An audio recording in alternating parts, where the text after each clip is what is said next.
Mais uma vez, bom dia a todos, a paz do Senhor Jesus Cristo. Vamos abrir, perdão, vamos abrir nossas Bíblias no livro do profeta Isaías, capítulo 35. Livro do profeta Isaías, capítulo 35. Início do outono. Veio a calhar esse texto. Início de outono, neste domingo, dia 20 de março de 2022. Isaías 35 assim nos diz: o ermo e o lugar solitário serão alegres para eles, e o deserto se regozijará e florescerá como a rosa. Ele florescerá abundantemente e regozijará precisamente com alegria e canto. A glória do Líbano será dada a ele, a excelência do Carmelo e Saron. Eles verão a glória do Senhor, a excelência do nosso Deus. Fortalecei vós as mãos fracas e firmai os joelhos frágeis. Dizei àqueles que têm um coração medroso: sejam fortes, não temam. Eis que o seu Deus virá com vingança. Precisamente Deus com uma retribuição. Deus com uma retribuição, Ele virá e vos salvará. Então os olhos dos cegos serão abertos, e os ouvidos dos surdos desobstruídos. Então o homem aleijado saltará como um cervo, a língua do mudo cantará, porque no ermo as águas surgirão, e córregos do deserto.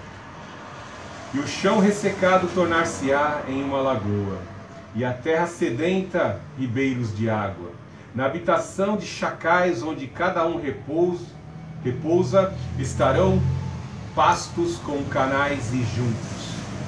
E uma estrada estará lá, e um caminho, e isto será chamado caminho de santidade. O impuro não passará por ele, porém ele será para esses, os caminhantes, por insensatos que sejam, não se extraviarão. Nenhum leão estará lá, nem qualquer animal faminto subirá por ele, ele não será encontrado lá. Porém os redimidos caminharão por ele. E os resgatados do Senhor retornarão e virão a Sião, com canções eterna, alegria sobre suas cabeças. Eles obterão alegria e júbilo, e a tristeza e o lamento sumirão.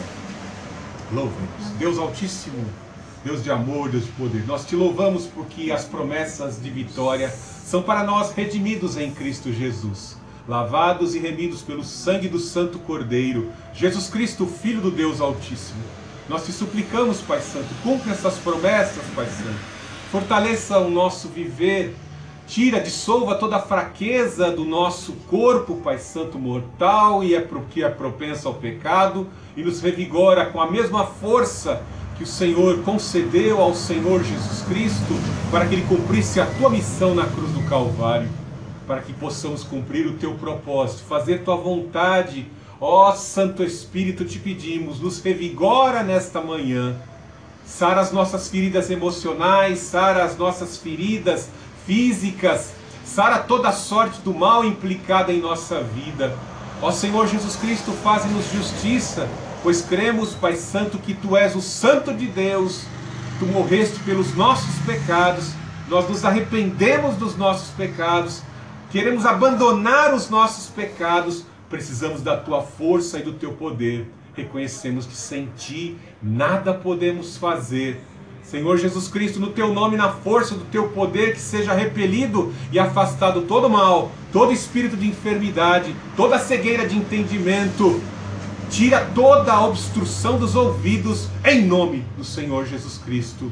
Purifica a nossa mente e o nosso ser, para glorificar a Jesus Cristo, o Senhor, em nosso testemunho. Nesta manhã, a remanescente cristã Filadélfia, assim adora ao Deus Altíssimo, adora ao Senhor Jesus, adora ao Santo Espírito. Amém.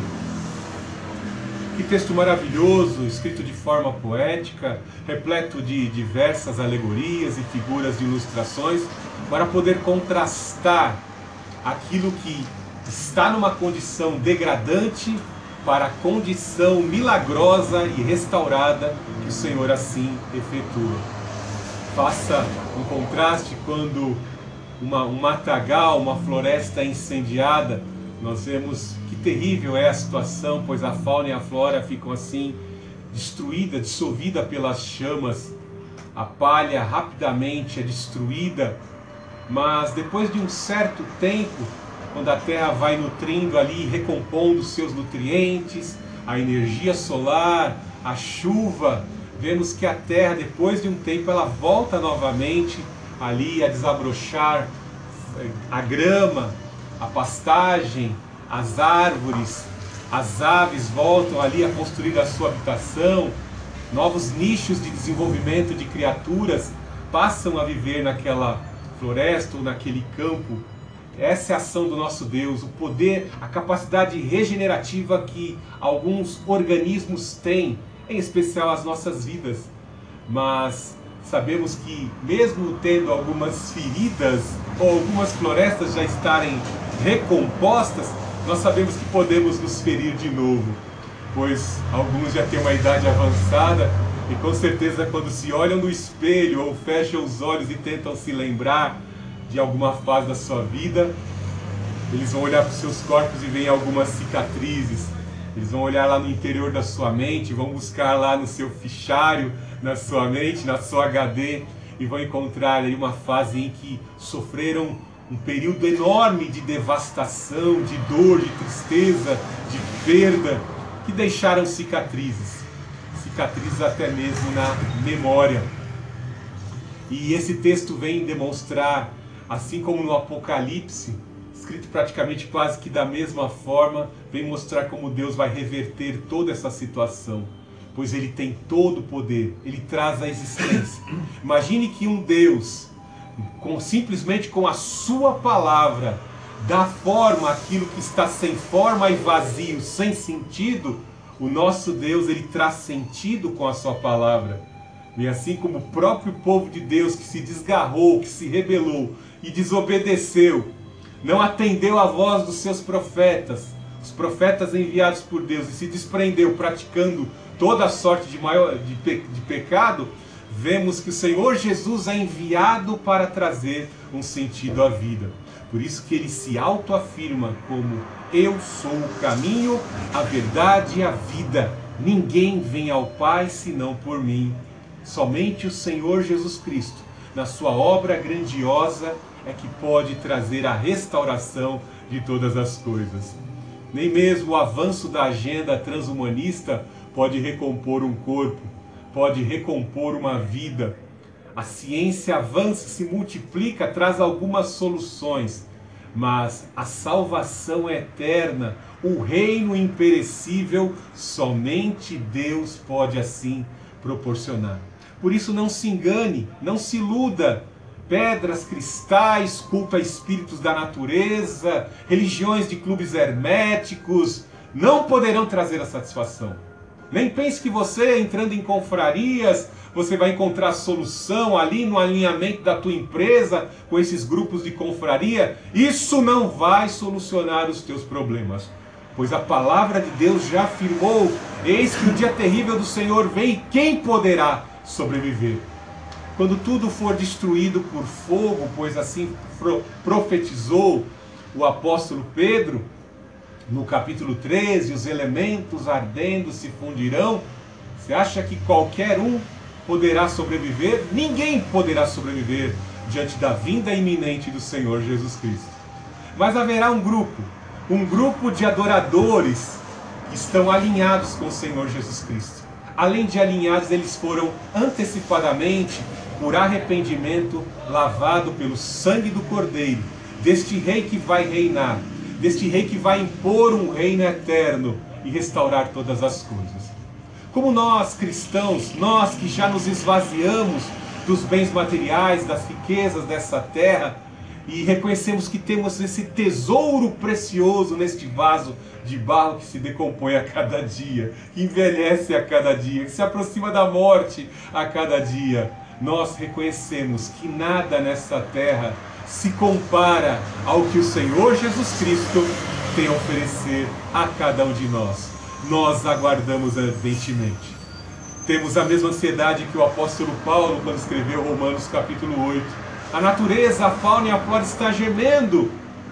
Os seres humanos estão gemendo porque não conseguem, os gestores não conseguem, os cientistas não conseguem, por meio de tecnologias da ciência, sanar as dificuldades e problemas humanos, trazer as soluções para os problemas humanos, das desigualdades e os conflitos que são inculcados na consciência das pessoas.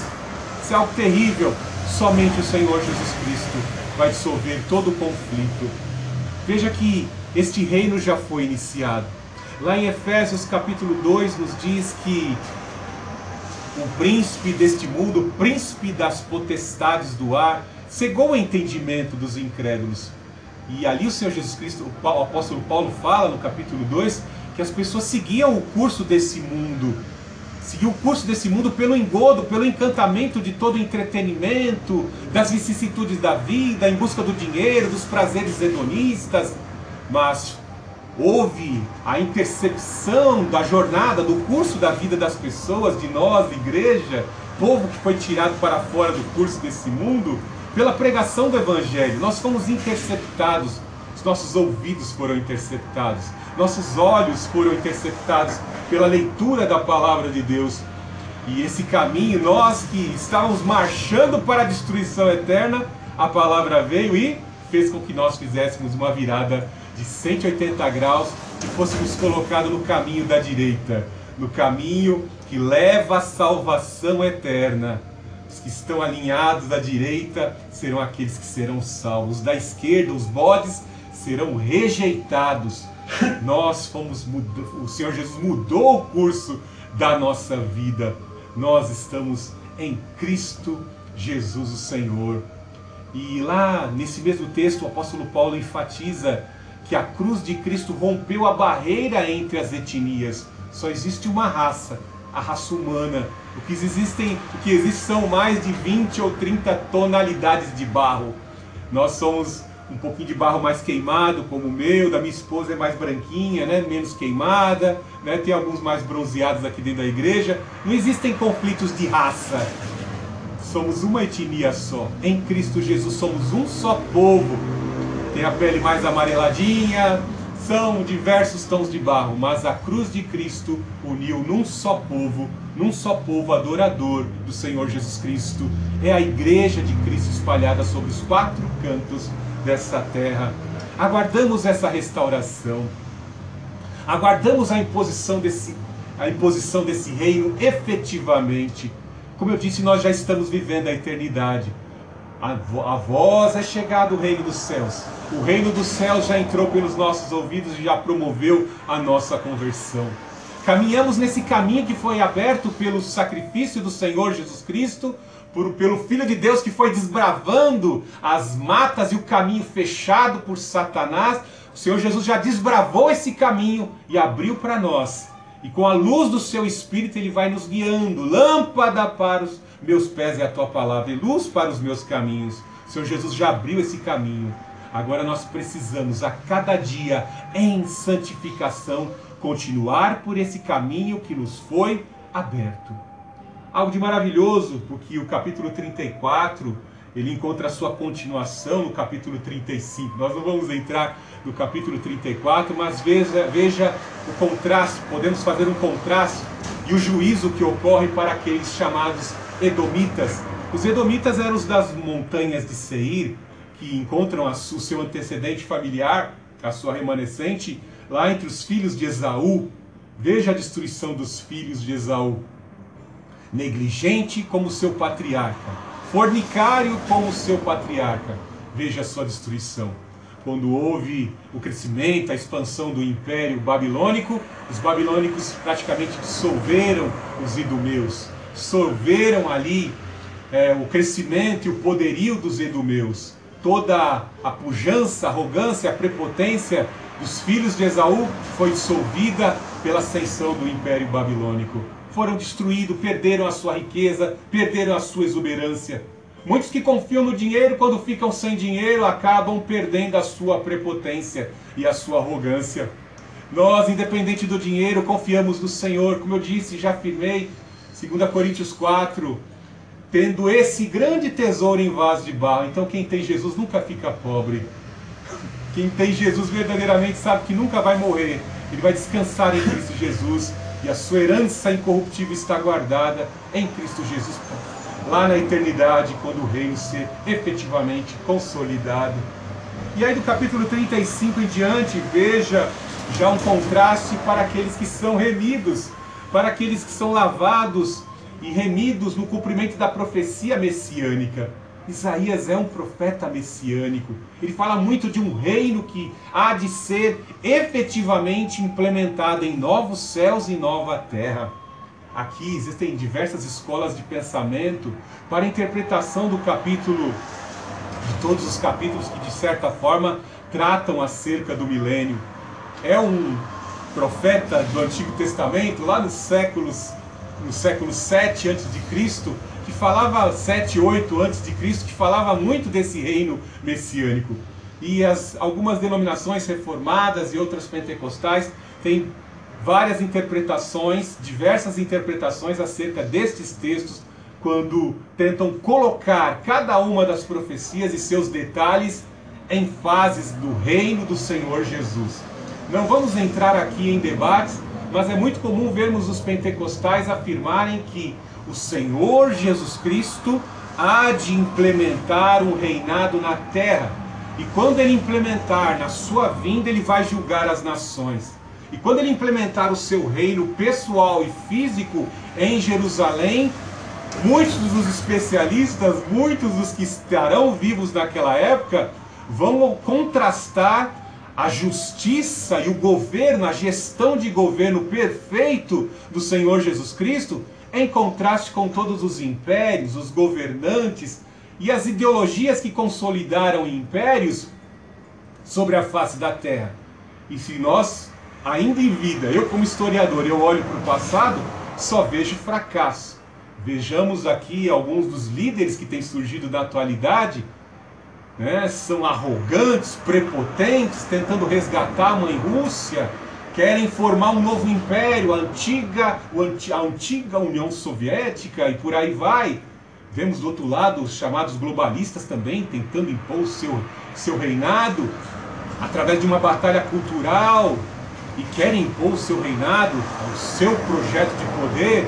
Vemos também que uma outra religião do turbante também tem um projeto de poder, instalar uma tarja verde em todos os países que proclamam a fé em Al-Aqsa, E por aí vai. Então existem grupos de poder tentando efetivamente consolidar a sua dominação e subordinar todo o mundo, toda a terra, a sua ideologia, a sua crença religiosa e a sua forma de governo e poder.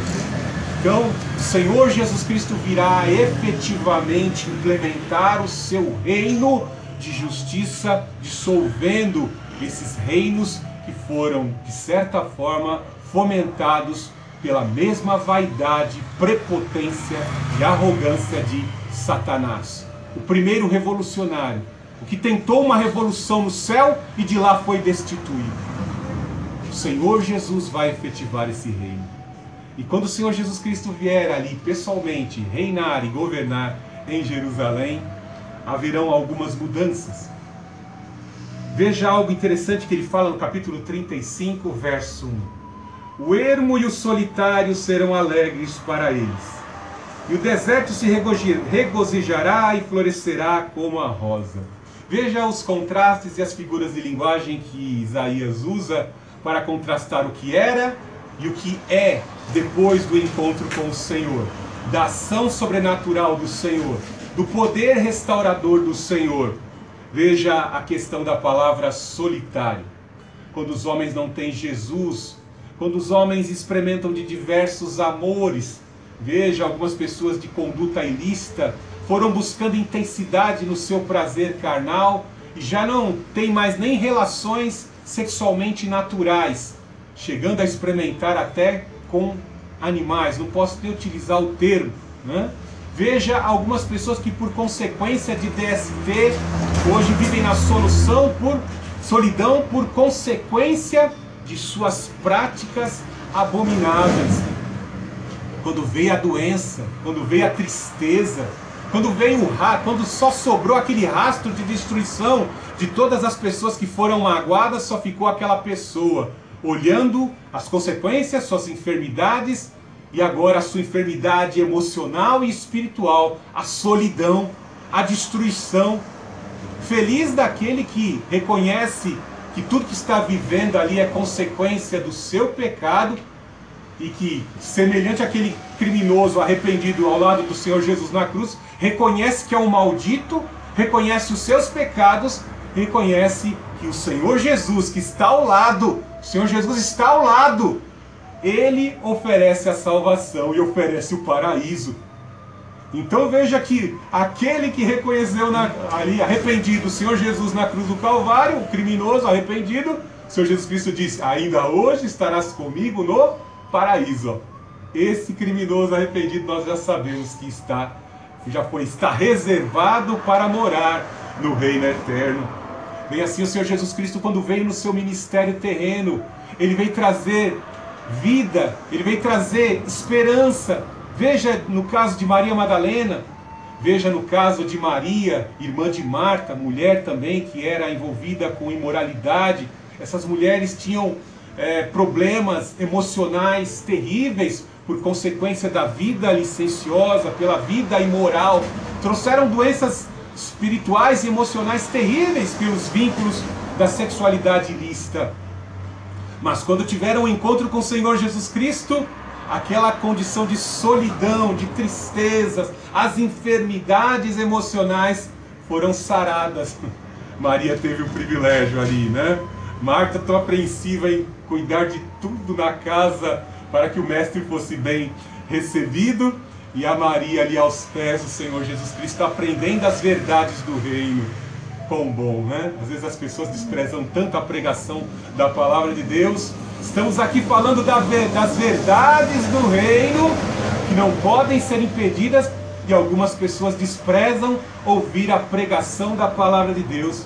Por isso que Isaías diz: quem deu crédito à nossa pregação? Muitas pessoas olham aqui para dentro da igreja e desprezam, olham para o tamanho da igreja, mensuram o tamanho da igreja, né? E desprezam a pregação da palavra de Deus. Mas veja o que está dizendo aqui: em partes já se cumpriu, pela vida daqueles que tiveram contato com o Senhor Jesus Cristo na sua primeira vinda, na vida daqueles que ainda hoje ouvem essa palavra e aceitam o Senhor Jesus como Senhor e Salvador. A condição de solitário não existe mais, porque o Espírito Santo vem e preenche o coração, sara as feridas emocionais, sara as feridas físicas e realinha a nossa vida para o sentido que vai de encontro ao Senhor Jesus e ao seu reino. Por isso que ele fala aqui: nós vamos florescer. Ele traz alegria, ele traz esperança ao nosso coração. Nós não somos como aquele que sai para amanhã eu vou acordar segunda-feira para matar 4, 5 lobos, 3, 4 leão, e eu não sei se eu chego vivo, mas não me importa. O que me importa, mesmo que eu morra, eu mate uns 3, 4 leões junto comigo, eu caio atirando, né? Tem gente que pensa assim, né? Eu caio atirando, né?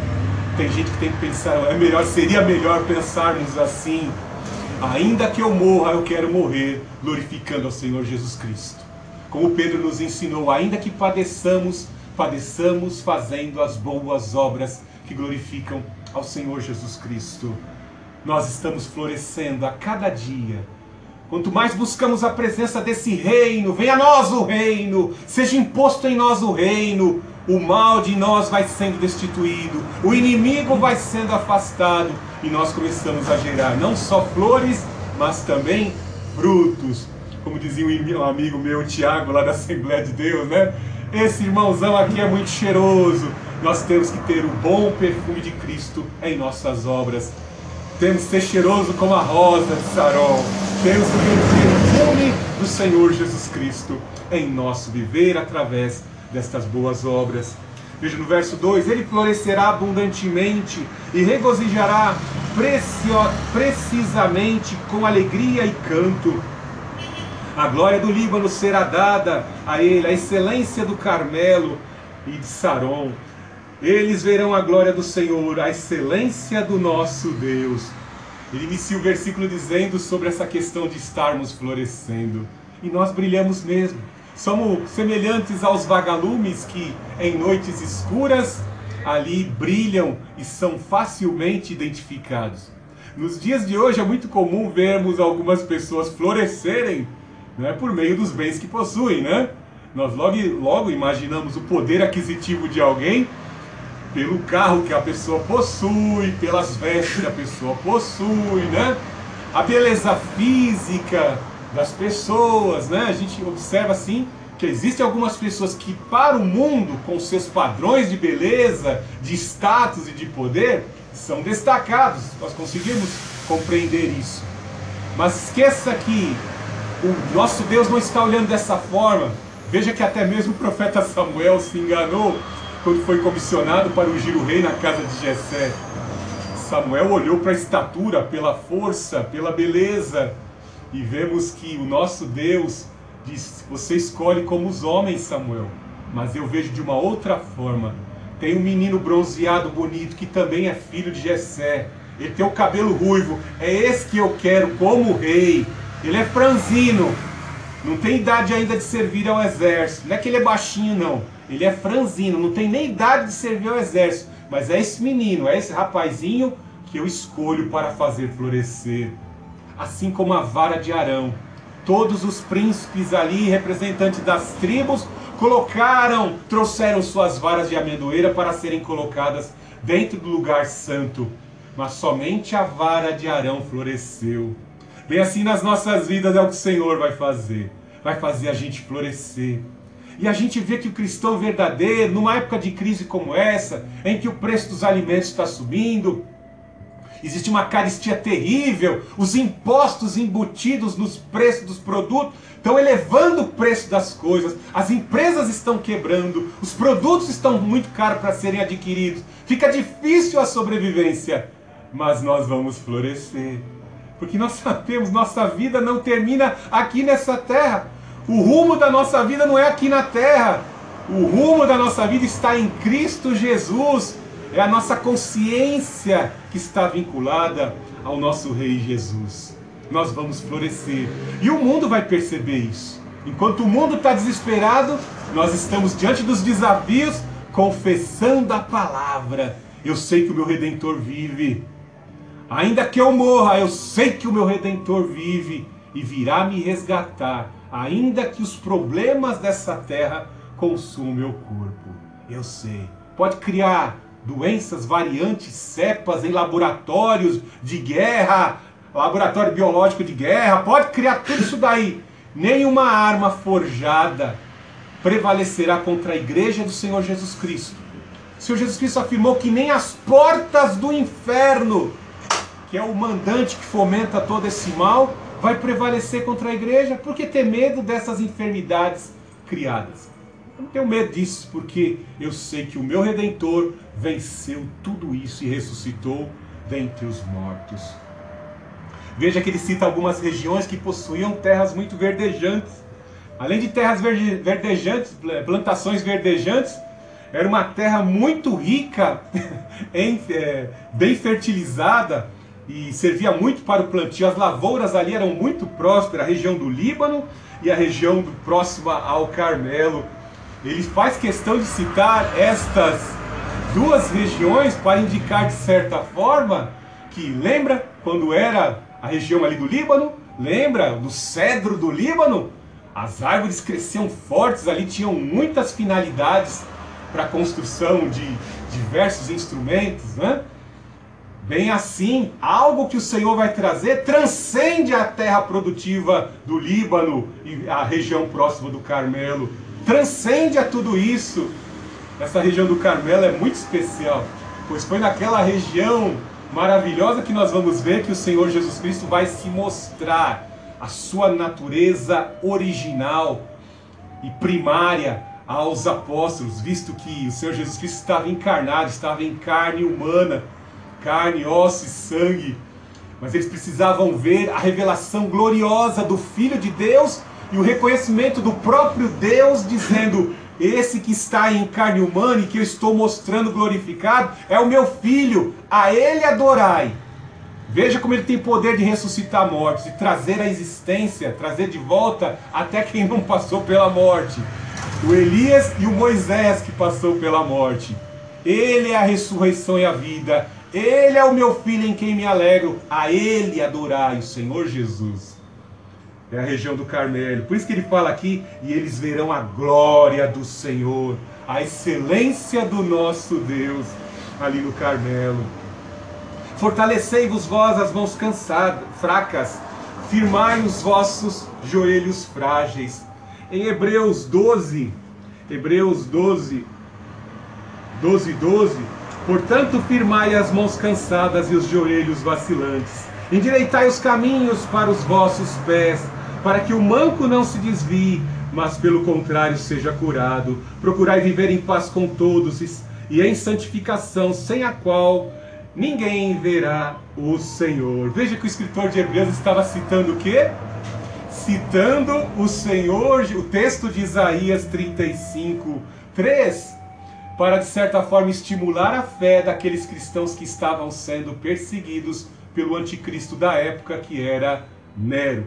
E entre aspas também por uma ramificação do anticristo, do sistema do anticristo, que era o sistema religioso, reprovado, rejeitado e condenado pelo Senhor Jesus Cristo, que era a casta dos maiorais de Israel, que perseguiam a igreja do Senhor Jesus Cristo.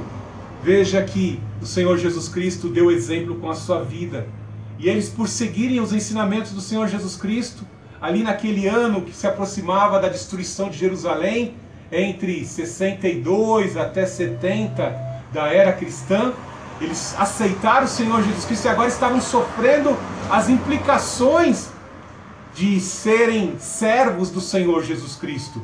Perseguidos, seus bens confiscados, estavam sendo espoliados, mortos, sendo deportados para diversos locais de dominação do Império Romano. E aí o escritor de Hebreus cita esse texto para estimular. Fiz questão de fazer uma breve interpretação para que você entenda que os dias em que estamos vivendo hoje podem se tornar novamente repetidos. A história se repete. Os personagens mudam, mas a provação é semelhante. O Senhor da história, que traz sentido à história, alerta a sua igreja em diversas fases de tempo. Desde Adão, o Senhor vem alertando com histórias semelhantes. Os heróis da fé se reutilizam em passagens para estimular o povo de Deus a continuar. Fortalecei-vos no Senhor. Quem está com a mão